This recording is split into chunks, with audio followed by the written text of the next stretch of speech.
Final project, structure, and function. So an overarching definition for structure and function is that they both are found throughout all parts of the body, and they are very much so related.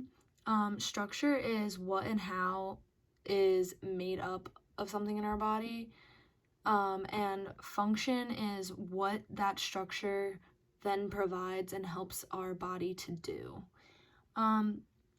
So they're both related to one another in the aspect that the structure of any part of the body affects and is very much so related to its function. The structure and function can be found in parts as small as the layers of the skin or as big as the structures of the brain. So I chose the labs histology and structures of the brain to align with structure and function because they both explain different structures that are part of the human body while also explaining what the structures provide for us and their function.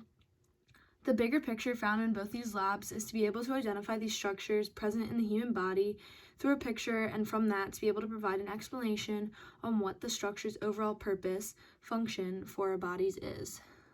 So to start off, I chose the histology lab, specifically 4 types of tissue, and I chose the learning objective, describe how tissue structure is related to function. So here I made a table to help me really understand the overarching structures of each of the types of tissues and the overarching functions. So there are 4 types of tissues that we learned about. The first one is muscle tissue, and we specifically learned about skeletal tissue. So the structure of muscle tissue are the myocytes, and they're parallel to one another, and being striated makes the cells look striped, and these cells are like this because of the specialized proteins found inside and how they're arranged. They are found mostly attached to bones, and because of these characteristics in structures, muscle tissue's function is the movement of our bones. Next, we have nervous tissue, and nervous tissue is composed of bundles of nerves traveling throughout our entire body, but concentrated in the brain and spinal cord.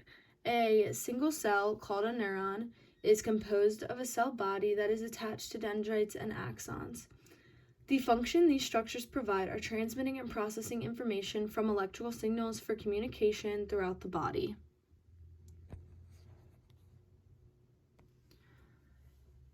Next, we have connective tissue, and for connective tissue, we have 4 different specific types of tissue.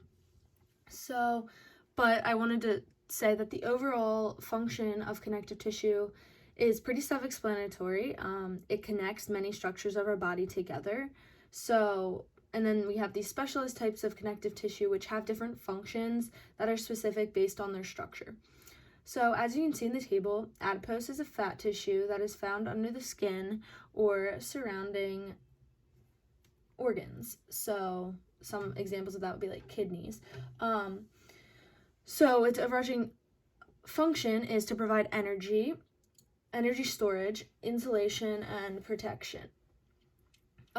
Next we have cartilage, which is found in the trachea, larynx, and ends of ribs, and it's composed of chondrocytes in a wavy matrix. And because of its structure and where it's found, cartilage provides support because it is both rigid and flexible. Number 3, we have bone tissue, and that is what makes up our skeleton and provides nutrients and carries away waste through the osteocytes, which are communicating and secreting the bone matrix. And finally, we have blood, and that is made up of a fluid matrix called plasma, and it is what flows through arteries and veins. So because of this structure, blood is what transport nutrients and oxygen to organs, as well as protecting our bodies from pathogens and waste. Lastly, we have epithelial tissue, which is a densely packed high number of cells that is avascular. Because it is structured like this, its functions are covering the body surface, lining hollow organs and body cavities, and forming tissues that secrete hormones. So next, I chose the Brain and Skull Anatomy Lab because I want to talk about the brain structures and their functions and how they're related to get a bigger picture, as well as a completely different part of the human body to show structure and function is an important aspect to the way our bodies work as a whole. So the specific learning objective that I chose from this lab was to identify important structures of the human brain.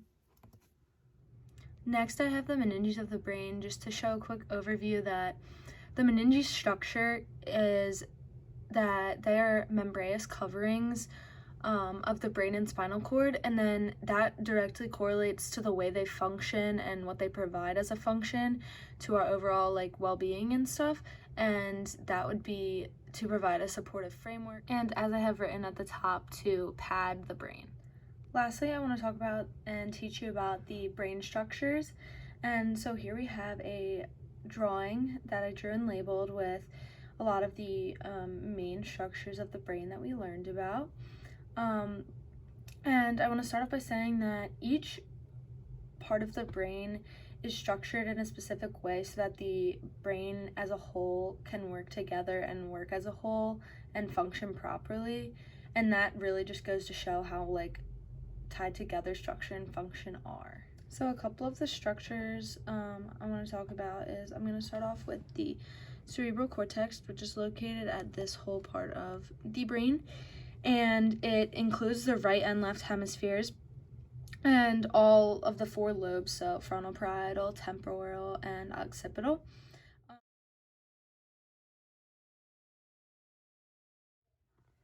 And the way all of these nerves that make up all these parts of the brain structures work to actually function is to allow us to interpret our senses, think thoughts, and store and retrieve memories. The next structure that I want to talk about is the midbrain, which is up here, which it makes up the top of the brainstem.